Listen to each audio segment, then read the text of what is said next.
Hola chicos, la clase de ciencias de esta semana tiene como objetivo reconocer la composición del suelo y su importancia para el soporte de la vida. Definamos suelo como una fina capa de materiales que se encuentra sobre la parte de la corteza continental de la litósfera y que se considera biológicamente activa. Esto quiere decir que puede dar sustento a vegetales y animales. Como lo vimos en la clase pasada, la litósfera la podemos comprender o la parte superior de la litósfera, que se llama la corteza, se divide en corteza continental, que es el suelo sólido, y la corteza oceánica, que es el que está por debajo de los océanos, mares, lagos y ríos. Entonces, toda la capa externa de la litósfera, conocida como corteza, en este caso continental, es donde pues se da todo el sustento de vegetales y de animales y donde se desarrolla la mayor parte de la vida en nuestro planeta.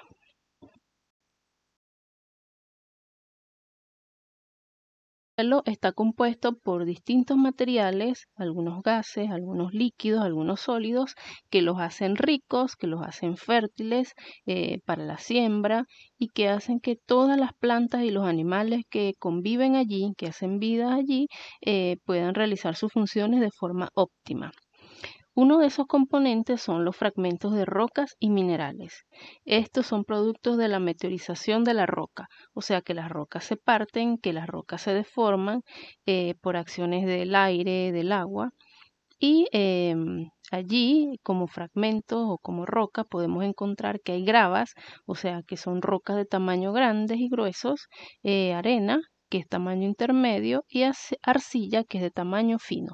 Entonces, fíjense que la primera parte del suelo, la primera capa que la vemos allí, la más oscura, pues va a tener, digamos que, una diferente composición en cuanto a formas de rocas y minerales que se encuentren allí. Luego tenemos el aire, que este gas pues va a ocupar los espacios huecos que dejan las partes sólidas.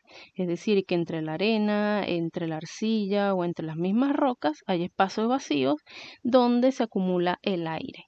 Y eso va a permitir entonces que se filtre, que se drene agua por el suelo y que no se quede emposada en la parte más externa. También tenemos agua que circula por estos huecos y poros. eh, digamos que entre esos espacios sólidos o entre las rocas se encuentra aire y también podemos encontrar agua, obviamente, que se ha filtrado de la parte superior de la corteza y que está allí para que las raíces de las plantas puedan absorberla y nutrirse mediante ella. Y pues otra de las parte del agua, si es muy abundante, entonces se va a ir a formar aguas subterráneas. Y por último tenemos materia orgánica, que son organismos, pueden ser bacterias, pueden ser inclusive hasta gusanos, restos de animales muertos, también de plantas que se descompusieron y el humus.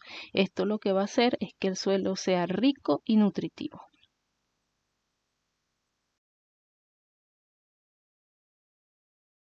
Pero ¿cómo se forma el suelo? Aquí vamos a estudiar 4 fases de cómo se forma, ya que sabemos que el suelo es una descomposición o meteorización de una roca que obviamente es grande y muy sólida y que con el paso del tiempo se van formando pues las arenas, se van formando las gravas y se van formando las arcillas. Entonces se comienza cuando las capas de rocas comienzan a dividirse por acción de la lluvia, de la humedad, de la temperatura. Entonces esta roca que es muy grande, que es sólida, comienza a fracturarse y a separarse en trozos cada vez más pequeños. Luego, estos fragmentos de roca se mezclan con materia orgánica, lo que hace que se facilite su desintegración. Es decir, que entran allí en contacto o sí, entra en contacto en esos fragmentos lo que es plantas, animales, que lo que van a hacer es favorecer a que esas rocas se sigan separando. Luego, la acumulación de materia orgánica y de minerales en las porciones superiores se forman los horizontes más superficiales del suelo y que se puede observar una organización en capas. Ya cada vez, digamos que se va formando más arena, se va formando más arcilla, se van separando más las rocas y digamos que va subiendo el humus, la materia orgánica y fíjense que ya la roca madre o la roca más sólida va quedando en el interior y se van formando lo que conocemos los horizontes del suelo. Y por último, el suelo comienza a tener condiciones para sustentar la vida de las plantas y de los animales. Y la presencia de estos organismos vivos va a contribuir a fortalecer y enriquecer nuestros suelos. En un suelo donde normalmente crecen muchas plantas y hay muchos animales, se supone que ese suelo es muy fértil y que puede dar vida a muchas especies, creándose bosques, entre otros.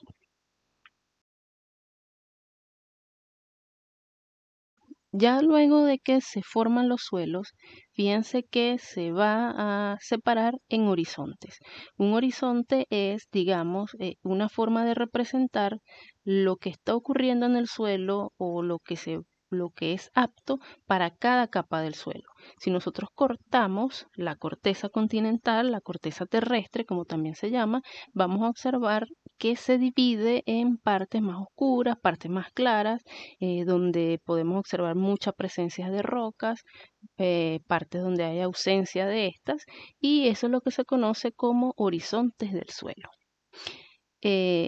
Son básicamente 5 horizontes que los vamos a estudiar de esta manera.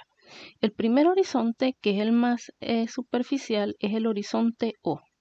Esto está en los primeros centímetros del suelo, es lo que nosotros pisamos directamente, donde podemos observar la presencia de plantas, de vegetación y de algunos animales terrestres. Luego bajamos al siguiente horizonte, que es el horizonte A. Este horizonte es rico en materia orgánica, es decir, que allí se encuentran, además de las raíces de las plantas más pequeñas, también podemos encontrar gusanos, animales que viven debajo de la tierra, debajo del suelo. ¿Ok? Y de donde absorben la mayoría de los nutrientes estos vegetales que son muy pequeños, como el pasto. El siguiente horizonte es el horizonte B. En este horizonte podemos encontrar elementos minerales muy finos, restos de partículas muy finas que van a ayudar a enriquecer la Tierra. Luego tenemos el horizonte C, donde vamos a encontrar fragmentos de la roca madre. Ya aquí la roca que formó el suelo en condición original u originalmente, ya la podemos comenzar a observar, pero en forma de gravas, es decir, en rocas fragmentadas pequeñas. Y por último tenemos el horizonte D, donde se encuentra la roca madre, es decir, la parte más sólida del suelo. En este horizonte también se encuentra una parte que se le llama rizósfera, que es la zona del suelo bajo la influencia del sistema de raíces. Es decir, que hasta esta capa o esta parte del horizonte D pueden llegar las raíces de los árboles y de las plantas de mayor tamaño y pueden absorber de allí cualquier restos de agua, de minerales y de nutrientes para que se favorezca su vida.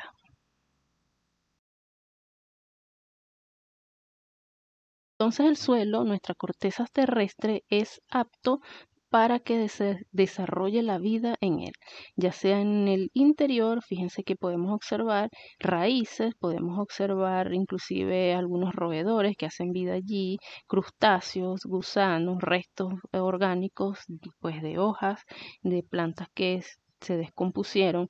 Todo eso lo que va a hacer es enriquecer nuestros suelos y favorecer el crecimiento de plantas, de vegetación que le va a dar vida a otros organismos, a otros animales y nos van a servir a nosotros tanto para caminar, o sea, para sostenernos, como para darnos alimento y por medio de los árboles y de las plantas que crecen allí también favorece a la formación de oxígeno muy necesario para nuestra respiración.